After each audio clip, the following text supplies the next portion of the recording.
வணக்கம். இந்த ஒரு ஆழமான அலசலுக்கு உங்கள வரவேற்கிறதுல எனக்கு ரொம்பவே சந்தோஷம். ஆமா, கண்டிப்பா. ஒரு ரொம்ப முக்கியமான தலைப்போட இன்னைக்கு நம்ம வந்திருக்கோம். உண்மைதான். நீங்க எப்பவுமே விஷயங்கள மேலோட்டமா பார்க்காம, அதுக்கு பின்னாடி இருக்கிற உண்மைகளையும், தொழில்நுட்பங்களையும் தெரிஞ்சுக்க ஆர்வமா இருப்பீங்கன்னு எங்களுக்கு நல்லாவே தெரியும். அந்த தேடல் உங்ககிட்ட இருக்கிறதால தான் இந்த அலசல் உங்களுக்கு ரொம்பவே பயனுள்ளதா இருக்கும். கரெக்ட். அதனால தான் இன்னைக்கு நாம ஒரு முக்கியமான, ஆனா பலருக்கும் நெறைய குழப்பங்கள தரக்கூடிய ஒரு விஷயத்தை எடுத்துக்கிட்டு வந்திருக்கோம். இந்த அலசலுக்கு நம்ம கையில இருக்கிற முக்கிய ஆதாரம் எஸ்டி சர்க்காரி யோஜனா அப்படிங்கிற யூடியூப் சேனல்ல இருந்து நம்ம எடுத்த தகவல்கள் தான். ஆமா. நாம இன்னைக்கு பேசப் போற விஷயம் பிஎம் கிசான் சம்மான் நிதி யோஜனா. அதாவது சுருக்கமா பிஎம் கிசான் திட்டத்தோட 22வது தவணை எப்போ வரும் அப்படிங்கறத பத்தி தான். ஆனா இது வெறும் தேதிய பத்தின ஒரு தகவல் மட்டும் கிடையாது. இல்லவே இல்ல. ஒரு சாமானிய மனுஷன் எந்த ஒரு இடைத்தரகரும் இல்லாம, ஒரு அதிகாரியோட உதவியும் இல்லாம, தன்னோட நிதி உரிமையை டிஜிட்டல் தொழில்நுட்பம் மூலமா எப்படி உறுதி செஞ்சுக்க முடியும் அப்படிங்கறத பத்தி தான் நம்ம பேச போறோம். நீங்க சொன்ன அந்த டிஜிட்டல் புரட்சி அப்படிங்கிற வார்த்தை தான் இங்க ரொம்ப முக்கியம். இன்டர்நெட்ல நிறைய வதந்திகள் சுத்திட்டு இருந்தாலும் ஒரு முறையான ஆதாரத்திலிருந்து உண்மையை தெரிஞ்சுக்கிறது அவசியம். கண்டிப்பா. இப்போ இந்த எஸ்டி சர்க்காரி யோஜனா வீடியோல எனக்கு ரொம்ப பிடிச்ச ஒரு விஷயம் என்னன்னா, அவங்க சும்மா தகவலை மட்டும் சொல்லல, அந்த சிஸ்டம் எப்படி வேலை செய்யுதுன்னு ரொம்ப எளிமையா விளக்கியிருக்காங்க. ஆமா, நான் கூட அதை கவனிச்சேன். பொதுவா பலரும் இந்த திட்டத்தை ஒரு தவணை 2 தவணை பணம் வர்ற திட்டம்னு ரொம்ப சுருக்கி பார்க்கறாங்க. அதுதான் தப்பு. ஒட்டுமொத்தமா இந்த திட்டம் எவ்வளவு பெரிய அளவுல செயல்படுது, இது இந்தியாவோட கிராமப்புற பொருளாதாரத்துல எவ்வளவு பெரிய தாக்கத்தை ஏற்படுத்துது அப்படிங்கறதுல இருந்து நம்ம ஆரம்பிக்கலாம். இந்த திட்டத்தோட பிரம்மாண்டத்தை பத்தி நினைக்கும் போதே நிஜமாவே ஒரு மலைப்பா இருக்கு. விவசாயிகளுக்கு வருஷத்துக்கு 3 தவணையா தலா 2000 ரூபாய் வீதம் கொடுக்கறாங்க. மொத்தம் 6000 ரூபாய் அரசாங்கம் கொடுக்குது. ஆமா, இது நம்ம எல்லாருக்கும் தெரிஞ்ச ஒரு அடிப்படையான விஷயம்தான். ஆனா இங்க நம்ம ஆதாரத்துல ஒரு முக்கியமான புள்ளிவிவரத்தை சொல்றாங்க. இது நேத்து இன்னைக்கு ஆரம்பிச்ச திட்டம் கிடையாது. இதுவரைக்கும் 21 தவணைகளை வெற்றிகரமா தாண்டி வந்திருக்கு. 21 தவணைகள். இத நம்பரா பார்க்கும்போது சாதாரணமா தெரியலாம். ஆனா இதோட உண்மையான பரிமாணம் என்னன்னு கொஞ்சம் சொல்லுங்களேன். இத கொஞ்சம் ஆழமா கணக்கு போட்டு பார்த்தோம்னா உங்களுக்கு அதோட பிரம்மாண்டம் புரியும். 21 தவணைகள் இதுவரைக்கும் விவசாயிகளோட பேங்க் அக்கவுண்ட்டுக்கு போய் சேர்ந்திருக்கு. ஓகே. அப்படின்னா ஒரு விவசாயியோட கணக்குக்கு இதுவரைக்கும் மொத்தம் 42,000 ரூபாய் அரசாங்கத்துக்கிட்ட இருந்து நேரடியா வந்து சேர்ந்திருக்கு. 42,000 ரூபாய், அதுவும் நேரடியா? ஆமா, இதேதோ ஒருத்தர் 2 பேருக்கு இல்ல, கோடிக்கணக்கான விவசாயிகளுக்கு. இந்த தொகையோட முக்கியத்துவம் என்னன்னு நாம கொஞ்சம் பின்னோக்கி போய் பார்க்கணும். நீங்க இந்த டைரக்ட் பெனிஃபிட் டிரான்ஸ்ஃபர் பத்தி சொல்றீங்க? எக்ஸாக்ட்லி, நேரடி பணப்பரிமாற்றம். இந்த சிஸ்டம் வர்றதுக்கு முன்னாடி அரசாங்கம் ஒரு மானியம் கொடுக்கணும்னா அது பல கைகளை தாண்டி பல மட்டங்களை தாண்டி தான் கிராமத்துல இருக்கிற விவசாயிக்கு போய் சேரும். பாதி பணம் வழியிலே கசிஞ்சிடும், லீக்கேஜ் ஆயிடும் சொல்லுவாங்க. ஆமா, அந்த பழைய குற்றச்சாட்டு எல்லாருக்கும் தெரிஞ்சதுதான். ஆனா இப்போ டெல்லியிலிருந்து ரிலீஸ் ஆகிற அந்த 42,000 ரூபாயும் எந்த ஒரு தரகரும் இல்லாம ஒரு பைசா கூட குறையாம நேரா விவசாயியோட பாக்கெட்ல போய் உட்காருது. தகவல் தொழில்நுட்பம் எப்படி அடித்தட்டு மக்களுக்கும் நேரடியா பலனளிக்குது அப்படிங்கிறதுக்கு இது ஒரு மிகச்சிறந்த உதாரணம். கண்டிப்பா. ஒரு விவசாயிக்கு அந்த பணம் எந்த அளவுக்கு அவரோட விதை வாங்கறதுக்கோ இல்ல உரத்துக்கோ உதவி இருக்கும்னு நினைச்சு பாருங்க. இந்த சிஸ்டம் மேல ஒரு பெரிய மரியாதையா வருது. சரி, இப்போ இந்த சிஸ்டம் எவ்வளோ பெருசுன்னு பேசிட்டோம். ஆனா இதுல இருக்கிற மிகப்பெரிய நடைமுறை சிக்கல் ஒன்னு இருக்கு.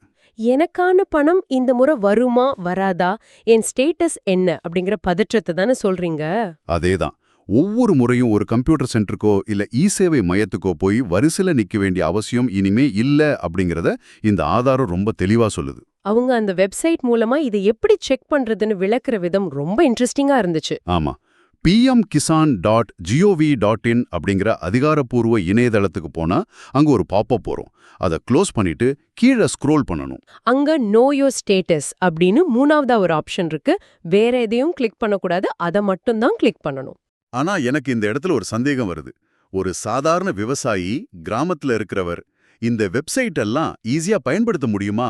இது ரொம்ப நியாயமான கேள்வி. அரசாங்க வெப்சைட்னாலே ரொம்ப சிக்கலா இருக்கும்னு பலரும் நினைக்கிறாங்க. ஆனா இந்த வெப்சைட்டோட டிசைன் ரொம்பவே வித்தியாசமானது. எப்படி சொல்றீங்க? அந்த வீடியோல கூட இத சுட்டி காட்டியிருக்காங்க. நிறைய ஆப்ஷன்கள் உங்களை குழப்புற மாதிரி இருந்தாலும் நீங்க தேட வேண்டியது அந்த நோ யோர் ஸ்டேட்டஸ் லிங்க் மட்டும்தான். சரி, அதை கிளிக் பண்ண உடனே என்ன ஆகும்? உங்களுடைய பதிவு எண் கேட்கும், ரெஜிஸ்ட்ரேஷன் நம்பர், அப்புறம் கேப்சா கொடுத்து ஓடிபி வழியா உள்ள போகணும். இங்கதான் நீங்க கேட்ட அந்த கிராமத்து விவசாயி இத பயன்படுத்த முடியுமா அப்படிங்கிற கேள்விக்கு பதில் இருக்கு. ஆமா, எனக்கெல்லாம் என் மொபைல் நம்பரை தவிர வேற எந்த நம்பரும் மனப்பாடமா தெரியாது. அப்போ ஒரு விவசாயி எப்படி தன்னோட பதிவு எண்ண ஞாபகம் வச்சிருப்பார்? அங்கதான் இந்த சிஸ்டமோட அழகு இருக்கு. யாருமே தங்களோட பதிவு எண்ண ஞாபகம் வச்சுக்க வேண்டிய அவசியமே இல்ல. ஓ அப்படியா? அப்புறம் எப்படி லாகின் பண்றது? வெப்சைட்லயே நோ யோர் ரெஜிஸ்ட்ரேஷன் நம்பர் அப்படின்னு ஒரு சின்ன லிங்க் கொடுத்திருக்காங்க. பதிவு எண் தெரியாதவங்க அதை கிளிக் பண்ணா போதும். சூப்பர். அங்க போயிட்டு என்ன பண்ணணும்? நீங்க இந்த திட்டத்துல பதிவு செஞ்சப்ப கொடுத்த உங்க மொபைல் எண்ணையோ அல்லது உங்க ஆதார் எண்ணையோ கொடுக்கலாம். ஓகே, மொபைல் நம்பர் இல்லனா ஆதார் நம்பர், இது ரெண்டும் ஈஸியா கையில இருக்குமே. ஆமா, உதாரணத்துக்கு நீங்க ஆதார் எண்ணை கொடுத்து ஓடிபி கேட்டீங்கன்னா உங்க ஆதாருடன் இணைக்கப்பட்ட மொபைல் எண்ணுக்கு ஒரு மெசேஜ் வரும். அந்த ஓடிபியை போட்டோன்னே ஸ்கிரீன்ல பதிவு எண் வந்துருமா? மறுகணமே வந்துரும். எந்த ஒரு டெக்னிக்கல் ஆளோட உதவியும் இதுக்கு தேவையில்லை. வாவ், அப்போ யாரையும் சார்ந்திருக்க வேண்டியதில்ல. தன்னோட ஆதார் நம்பர், தன்னோட ஃபோன், இதை வச்சே ஒருத்தர் தன்னோட நிதி உரிமை ஆக்சஸ் பண்ணிக்கலாம். இது வெறும் வெப்சைட் நேவிகேஷன் கிடையாது, இது ஒரு வகையான அதிகாரம் அளித்தல். கரெக்ட். சரி, இப்போ பதிவு எண்ணை கண்டுபிடிச்சாச்சு, அதை வச்சு உள்ள நுழைஞ்சு லாகின் பண்ணியாச்சு. லேட்டஸ்ட் இன்ஸ்டால்மெண்ட் டீடைல்ஸ் அப்படிங்கிற பகுதிக்குள்ள போயாச்சு. அங்க ஸ்கிரீன்ல சில ஆங்கில வார்த்தைகள் இருக்கும். இங்கதான் அந்த வீடியோல தொகுப்பாளர் பயன்படுத்தின ஒரு உதாரணம் எனக்கு ரொம்பவே பிடிச்சிருந்தது. அந்த 18 முழ போர்வை உதாரணம் தானே? ஆமா, அதை எப்படி மறக்க முடியும்? உங்க ஸ்டேட்டஸ்ல எஃப்டிஓ ப்ராசஸ் எஸ் அப்படின்னும் பேமெண்ட் ப்ராசஸ்ட் அப்படின்னு வந்திருந்தா நீங்க 9 முழ போர்வை அல்ல 18 முழ போர்வையா போர்த்திக்கிட்டு நிம்மதியா தூங்கலாம்னு சொன்னாரு. அவர் ரொம்ப நகைச்சுவையா சொன்னாலும் அதுல ரொம்ப ஆழமான ஒரு விஷயம் இருக்கு. ஒரு விவசாயிக்கு அந்த வார்த்தைகள் கொடுக்கிற நிம்மதி ரொம்ப பெருசு. ஆமா, என் பணம் எங்கேயும் போயிடல, அது எனக்கானதுதான், எந்த அதிகாரியும் அதை தடுத்து நிறுத்தல அப்படிங்கிற ஒரு உறுதி அது. ஆனா நீங்க இத ஒரு தொழில்நுட்ப பின்னணியிலிருந்து எப்படி பாக்குறீங்க? இந்த எஃப்டிஓஎஸ் மற்றும் பேமெண்ட் ப்ராசஸ்ட் அப்படிங்கிற வார்த்தைகளுக்கு பின்னாடி நடக்கிற உண்மையான பேங்கிங் ப்ராசஸ் என்ன? இத கொஞ்சம் விளக்குங்களேன். கண்டிப்பா. இத நாம வங்கியோட பேக் எண்ட் ஆர்கிடெக்சர் வழியா புரிஞ்சுக்கணும். ஸ்கிரீன்ல பேமெண்ட் ப்ராசஸ்ட் அப்படின்னு வந்துட்டா அதுக்கு என்ன அர்த்தம்னா, அரசாங்கம் பணத்தை நேரடியா விவசாயியோட பேங்க் அக்கவுண்ட்டுக்கு உடனே அமுச்சிடுச்சுன்னு அர்த்தம் கிடையாது. ஓ, அப்போ பணம் இன்னும் விவசாயியோட அக்கவுண்ட்டுக்கு வரலையா? அப்புறம் எப்படி அது ப்ராசஸ்ட் ஆகும்? இது நிறைய பேருக்கு இருக்கிற ஒரு தப்பான புரிதல். இங்க என்ன நடக்குதுன்னா, மத்திய அரசாங்கம் தன்னிடம் இருக்கிற அந்த மாபெரும் நிதிய ரிசர்வ் பேங்க் மூலமா ஸ்பான்சர் வங்கிகளுக்கு முறையா வழங்கிடுச்சுன்னு அர்த்தம். அதாவது பணம் அரசாங்கத்தோட கையை விட்டு வங்கிகளோட கட்டுப்பாட்டுக்கு வந்துடுச்சு. சரியா சொன்னீங்க. அந்த எஃப்டிஓ அப்படிங்கிறது ஃபண்ட் டிரான்ஸ்ஃபர் ஆர்டர், அதாவது நிதி பரிமாற்ற உத்தரவு. அரசாங்கம் இந்த கோடிக்கணக்கான விவசாயிகளுக்கு பணத்தை அனுப்புங்க அப்படின்னு வங்கிகளுக்கு உத்தரவு கொடுத்துருச்சு. ஓஹோ, அதனாலதான் அது எஃப்டிஓ ப்ராசஸ் எஸ் அப்படின்னு மாறுது. ஆமா, இப்போ வங்கிகள் என்ன பண்ணும்னா அந்த பணத்தை விவசாயிகளோட ஒவ்வொரு தனிப்பட்ட அக்கவுண்ட்டுக்கும் பிரிச்சு தயார் நிலையில நிறுத்தி வைப்பாங்க. ஓகே, தயார் நிலையில வச்சிருப்பாங்க. இத பேங்கிங் டேர்ம்ல சொல்லணும்னா ஒரு ஹோல்டு ஸ்டேட்டஸ்ல வச்சிருப்பாங்க. அதாவது பணம் வங்கிக்கு வந்துருச்சு, என் அக்கவுண்ட்டுக்கு வர வேண்டிய லைன்லயும் வந்து நின்னுடுச்சு, ஆனா இன்னும் என் கைக்கு வரல. ஏதோ ஒரு சிக்னலுக்காக காத்துக்கிட்டு இருக்கு. கரெக்டா? மிகச்சரி. இது எப்படின்னா, நீங்க ஆன்லைன்ல ஒரு ஹோட்டல் புக் பண்ணும்போது உங்க கார்டுல இருந்து பணத்தை உடனே எடுக்காம அந்த தொகையை மட்டும் ஒரு ஹோல்டு பண்ணி வைப்பாங்க பாத்தீங்களா? ஆமா ஆமா, ப்ரீ ஆத்தரைசேஷன் மாதிரி. கிட்டத்தட்ட அதே மாதிரி தான். ஆனா இது ரொம்ப மேக்ரோ ஸ்கேல்ல நடக்கிற ஒரு விஷயம். கோடிக்கணக்கான பேங்க் அக்கவுண்ட்கள்ல பணம் ரெடியா வந்து நின்னுட்டு இருக்கு. இத விளக்குறதுக்கு அந்த வீடியோல இன்னொரு அற்புதமான உதாரணம் சொன்னாங்க. அந்த குடம் நிறைஞ்ச உதாரணம். ஆமா, பாவத்தின் குடம் நிறைஞ்சு உடையிற மாதிரி PM கிசான் பணத்தோட குடம் விளிம்பு வரைக்கும் நிறைஞ்சிடுச்சு அப்படின்னு அவர் சொல்றாரு. அந்த ஓமைய ரொம்ப சூப்பரா இருந்தது.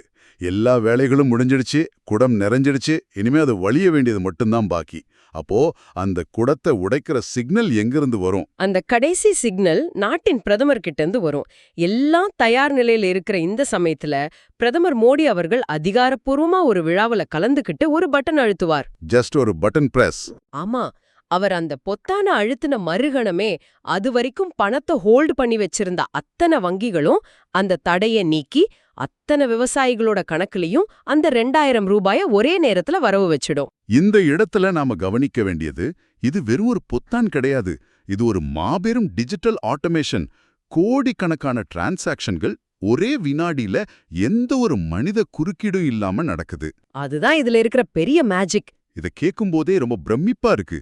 முன்னாடியெல்லாம் ஒரு அரசு திட்டம் அறிவிச்சாங்கன்னா அது அரசாணையா மாறி பல ஆபீஸ் டேபிள்களை தாண்டி ஃபைல்கள் நகர்ந்து கடைசியா ஒரு சாதாரண மனுஷனுக்கு வந்து சேர்றதுக்குள்ள பல மாசங்கள் ஆயிடும். சில சமயம் வருஷங்கள் கூட ஆயிடும். உண்மைதான். ஆனா இப்போல்லாம் ரெடியா பேங்க்ல வெயிட் பண்ணுது.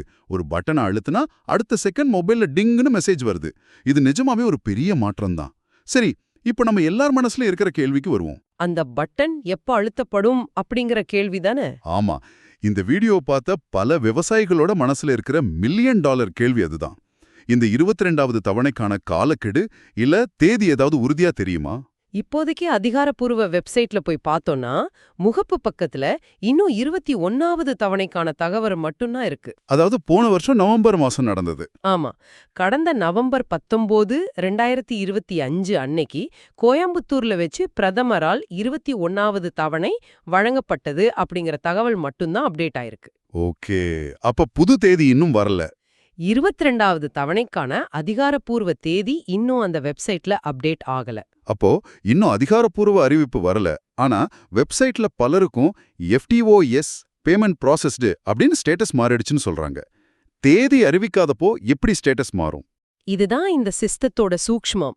நம்ம முன்னாடியே பேசின மாதிரி பேக்எண்ட்ல அரசாங்கம் தன்னோட வேலையை முடிச்சிடுச்சு, வங்கிகளும் பணத்தை தயார் பண்ணி வச்சிடுச்சு. அதனால தான் தனிநபர்களோட ஸ்டேட்டஸ் மாறிடுச்சு. அப்போ வெப்சைட்ல தேதி வரலனாலும் இந்த ஸ்டேட்டஸ் மாறினதே ஒரு க்ளூ மாதிரி. எக்ஸாக்ட்லி. வெப்சைட்ல தேதி அப்டேட் செய்யப்படல அப்படின்னாலும் இந்த ஸ்டேட்டஸ் மாற்றம் அப்படிங்கறதே ஒரு மறைமுகமான அறிவிப்பு தான். நாங்க ரெடியா இருக்கோம், லான்ச் பண்றதுக்கு தயார் நிலையில் இருக்கோம் அப்படிங்கிறதுக்கான சிக்னல் இது. அப்போ எப்ப வேணாலும் பணம் வரலாம். ஆமா, இதனால இந்த பிப்ரவரி மாசத்துல எந்த நாளிலும் எந்த நேரத்திலும் அதிகாரப்பூர்வ அறிவிப்பு வந்து பணம் பேங்க்ல விழலாம். அப்போ எந்த நிமிஷமும் அந்த பட்டன் அழுத்தப்படலாம். அதுக்கான கவுண்ட் டவுன் ஆரம்பிச்சிடுச்சு. விவசாயிகள் தங்களோட ஸ்டேட்டஸை செக் பண்ணி பேமெண்ட் ப்ராசஸ்ட் அப்படின்னு இருக்கான்னு உறுதிப்படுத்திக்கிட்டா போதும். அப்புறம் அந்த 18 முழ போர்வையை போத்திக்கிட்டு நிம்மதியா தூங்கலாம்.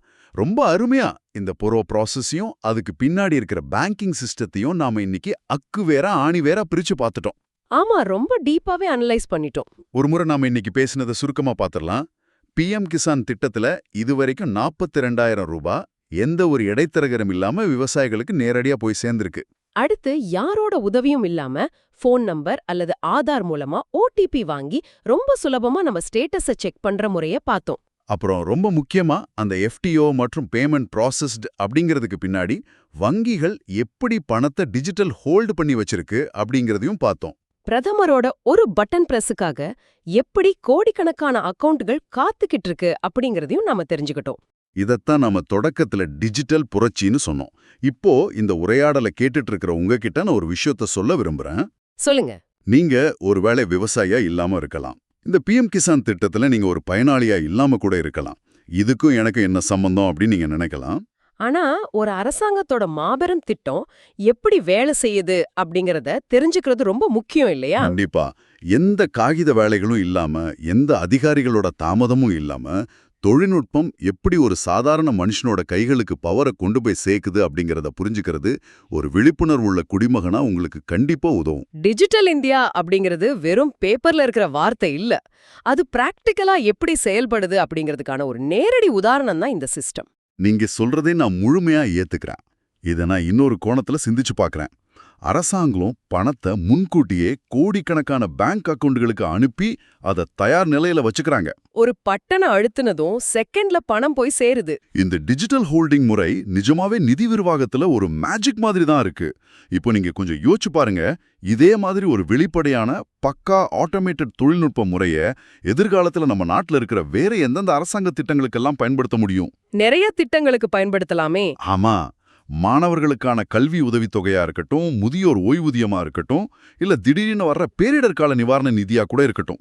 இது எல்லாத்துக்கும் இந்த மாதிரி ஒரு சிங்கிள் பட்டன் சிஸ்டம் வந்தா அது நம்ம சமுதாயத்துல எவ்வளவு பெரிய மாற்றத்தை ஏற்படுத்தும்.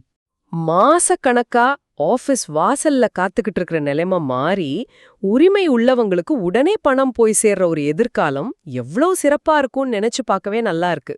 இத நீங்களே உங்களுக்குள் சற்று யோசிச்சு பாருங்க. இந்த மாதிரியான இன்னொரு சுவாரஸ்யமான சிந்திக்க தூண்டுற ஆழமான அலசலோடு மீண்டும் உங்களை சந்திக்கிறோம். அதுவரைக்கும் தொடர்ந்து கேள்விகள் கேட்டுக்கிட்டே இருங்க, சிந்திச்சுக்கிட்டே இருங்க.